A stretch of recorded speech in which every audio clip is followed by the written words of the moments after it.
Bonjour à tous mes petits travailleurs du Père Noël, c'est Yellow.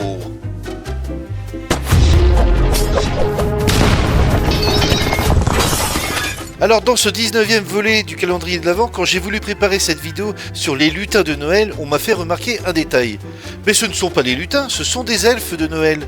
Et là je me suis dit attends, j'ai toujours dit lutin. Et en y repensant, c'est vrai que dans beaucoup de films de Noël, souvent anglo-saxons, on parle plutôt d'elfes.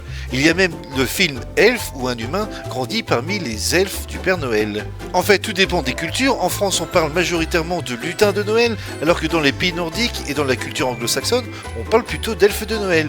Du coup, comme le fameux débat pain au chocolat et chocolatine, la question est posée, lutin ou elfe de Noël? J'ai donc lancé un sondage sur la chaîne Dessin BD Manga. N'hésitez pas à aller donner votre avis. Vous êtes plutôt team lutin ou team elfe? Et maintenant que cette parenthèse est fermée, on va passer au dessin. On commence par l'elfe de Noël et on terminera ensuite par le lutin. Comme vous l'avez remarqué ici, j'ai commencé de manière très classique avec le bouchon de mon marqueur Bic pour construire la tête de mon elfe. Et pour les dessiner après ce débat un peu houleux, aussi bien avec certaines personnes que dans ma propre tête, je me suis posé une vraie question: comment représenter visuellement un lutin et un elfe de Noël et surtout leurs différences? Et là je me suis dit une chose simple: si on enlève le mot Noël, un elfe est plutôt une créature fine, élancée, élégante.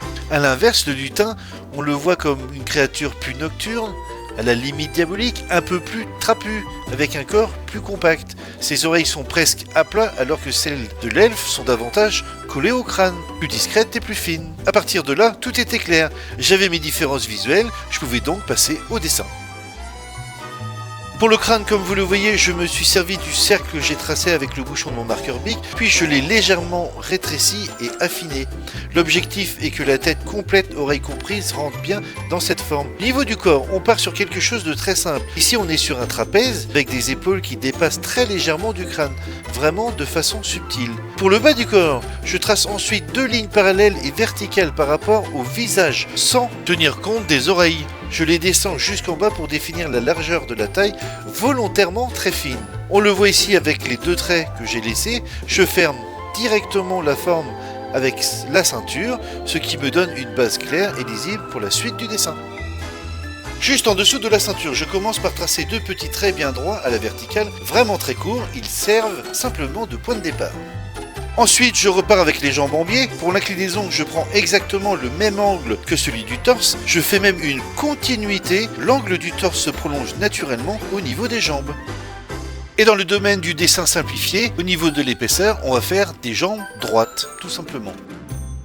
Pour les bras, on part sur quelque chose de très simple, on utilise des angles faciles, on part légèrement vers l'extérieur, puis on revient directement au niveau de la ceinture. On fait ensuite la symétrie de l'autre côté. Une fois cette symétrie posée, on peut créer l'épaisseur des bras, et pour ne pas se tromper, on leur donne la même épaisseur que celle des jambes en bas. Pour les mains, si vous avez suivi un peu le calendrier de l'Avent, c'est ma technique des moufles. Ici, on ne dessine pas les doigts un par un, on fait simplement une forme de moufle, une grosse partie arrondie pour la main, puis le pouce à côté. L'idée, c'est de suggérer la main sans trop la détailler. Pour les personnes débutantes, c'est beaucoup plus simple et plus efficace. Concrètement, on prolonge l'épaisseur du bras et à l'extérieur, on termine par un arrondi. Pour les chaussures, on est sur du très simplifié, on les dessine de profil, les deux. À partir de la cheville, on part légèrement en biais vers l'intérieur du personnage pour former le talon. Ensuite, on peut tracer une ligne de sol pour pouvoir continuer le reste. On repart en biais vers l'avant pour la base du dessus du pied. Puis en arrivant au bout, on trace un petit trait parallèle à la ligne du sol, vraiment très court, juste pour suggérer les doigts de pied. Puis on s'arrête droit à la verticale et ça suffit pour nos pieds. Bien sûr, on ne veut pas laisser notre elfe aussi carré, on va venir affiner légèrement le torse, qui est pour l'instant très anguleux. Pour ça, on va lui dessiner un gilet sans manches directement au niveau des épaules. On vient créer l'arrondi et le creux du gilet. Puis, on va venir casser cet angle pour obtenir un bel arrondi au niveau des épaules. Pour le col, j'ai voulu dessiner le gilet qui se termine en V. Une fois cette forme posée, on vient tout de suite donner de l'épaisseur au gilet au niveau des épaules. Puis, on descend le long du col jusqu'en bas. Et pour finir, j'ajoute 3 petits boutons sur le côté droit. Ici, une boucle de ceinture bien carrée. Ensuite, je viens dessiner juste à côté des manches légèrement évasées, très finement. C'est simplement pour donner un peu d'épaisseur et de volume à la tenue. Une fois que c'est fait, on peut affiner au niveau des mains. Ici, j'avais fait des doigts un peu trop longs, même très longs. Donc, je raccourcis la forme. Je fais une forme bien plus crédible. On voit que je crée un léger arrondi juste pour suggérer la continuité de la main, comme si elle venait naturellement se poser près de la taille. C'est très subtil, mais ça suffit largement pour faire l'effet. J'ajoute ensuite un petit trait de chaque côté juste en dessous de la ceinture. Ça suggère l'ouverture des poches et là encore, un simple trait suffit. Et maintenant, on est bon. On arrive maintenant au moment de l'ancrage. Comme d'habitude, on prend son temps, on fait attention à bien repasser les traits et à corriger si besoin. C'est la dernière phase où l'on peut faire des ajustements, alors on n'hésite pas. Allez, un petit coup de gomme rapide. Maintenant, on passe à la colorisation. Je commence directement par la peau du personnage avec un beige clair. Ensuite, je prends mon jaune primaire pour les cheveux ainsi que pour l'épaisseur et la délimitation extérieure du gilet. En rouge, la colorisation du bonnet, du gilet et du bout des manches. La ceinture et les chaussures sont, eux, faites en marron foncé. Pour le reste de la tenue, la veste et le pantalon, j'utilise mon vert secondaire. Alors je vous le rappelle, un vert secondaire c'est 50% de jaune primaire et 50% de bleu primaire. Et pour finir, je mets un joli bleu ciel pour les yeux. Ensuite, on va venir lui faire un petit peu d'ombrage avec un gris clair et un gris moyen et quelques petites touches de Posca blanc pour la brillance. On n'oublie pas de signer bien sûr. Et voilà notre rêve de Noël très simplifié qui est terminé. Ah oui, là il y a une bonne équipe. Et qu'est-ce qu'il en est de notre lutin? Et justement, on va passer à son dessin. Et si on peut parler d'une tradition du calendrier de l'Avent, ici, je fais souvent une version simplifiée, puis une version un peu plus complexe, destinée à des dessinateurs un peu plus confirmés. Pour notre lutin, on va donc pousser un peu plus les détails tout en gardant les mêmes bases. On commence comme d'habitude avec le bouchon de notre feutre bic pour positionner la tête. Je commence tout de suite par tracer un trait d'axe pour bien placer le milieu du visage, très important. Ensuite, en bas du cercle de la tête, je viens élargir légèrement la forme au niveau des joues et commencer à dessiner une belle forme bien arrondie pour la tête, une bonne bouille. Une fois cette base posée, je positionne le nez. À partir du moment où le nez est placé, ça oriente très facilement les yeux et la bouche. C'est d'ailleurs plus simple de commencer par le nez que par les yeux ou la bouche, parce que le nez reste l'axe central du visage pour beaucoup de personnages. Ensuite, je dessine un joli sourire, puis des yeux bien ronds avec de toutes petites pupilles. Pour les oreilles, je commence par la base, le dessus de l'oreille, légèrement plus haut que la ligne des yeux, la ligne horizontale. Je les fais partir tout de suite en biais en remontant légèrement pour éviter d'avoir des oreilles complètement horizontales. Tout de suite, je trace un trait à l'horizontale pour placer un repère par rapport à la pointe de l'oreille. A l'aide de ma règle, je trace un trait sur l'axe du visage et sur la pointe de l'oreille pour reporter ces deux repères de l'autre côté et avoir exactement la même distance. Je dessine ma deuxième oreille en symétrie, puis je trace une épaisseur d'oreille avec un détail simple au milieu et le tour est joué. Ensuite, je viens dessiner des mèches de cheveux juste au-dessus des yeux. Je trace le bandeau du bonnet qui vient s'appuyer au-dessus des cheveux, puis je termine en dessinant le reste du bonnet en respectant l'arrondi de la tête.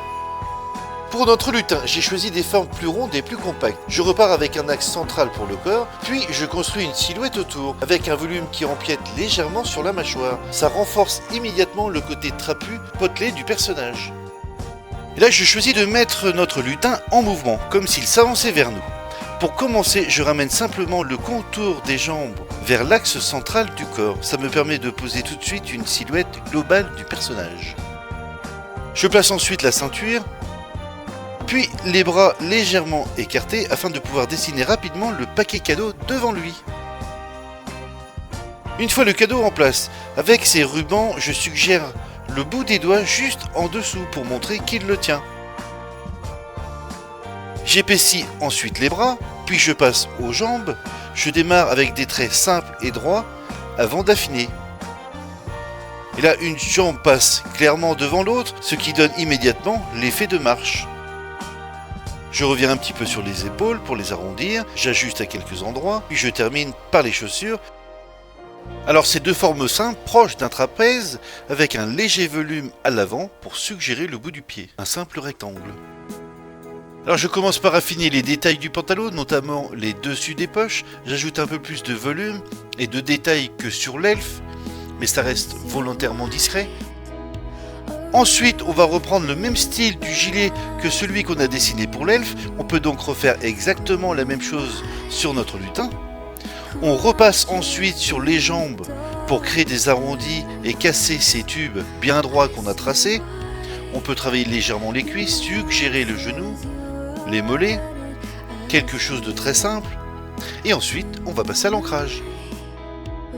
Alors cette étape est cruciale, il faut ralentir et prendre son temps. On repasse les traits en faisant attention à améliorer les formes si besoin, à nettoyer le dessin si on peut dire, et à corriger surtout ce qui peut l'être. L'ancrage sert aussi à embellir le dessin, à le rendre plus lisible et plus propre, avant de passer à la suite qui est la colorisation. Alors ici on utilise exactement les mêmes couleurs que pour notre elfe, surtout au niveau de la tenue. Le bord du gilet en jaune, l'intérieur du gilet et le bonnet passent en rouge, la tenue en vert, ainsi que la ceinture et les chaussures en marron. On se fait plaisir au niveau du cadeau et surtout, il faut trancher au niveau des couleurs. On essaie justement de ne pas utiliser les mêmes couleurs que la tenue pour bien faire ressortir le cadeau. Et voilà pour ce lutin. J'espère que ce tuto vous aura plu et qu'il vous aura donné envie de refaire ces dessins. N'hésitez pas à liker, partager et à vous abonner. Je vous en remercie. Moi je vous dis à très bientôt, certainement à demain pour la suite du calendrier de l'Avent du dessin. Moi aussi je sais faire apparaître des lutins. Hein.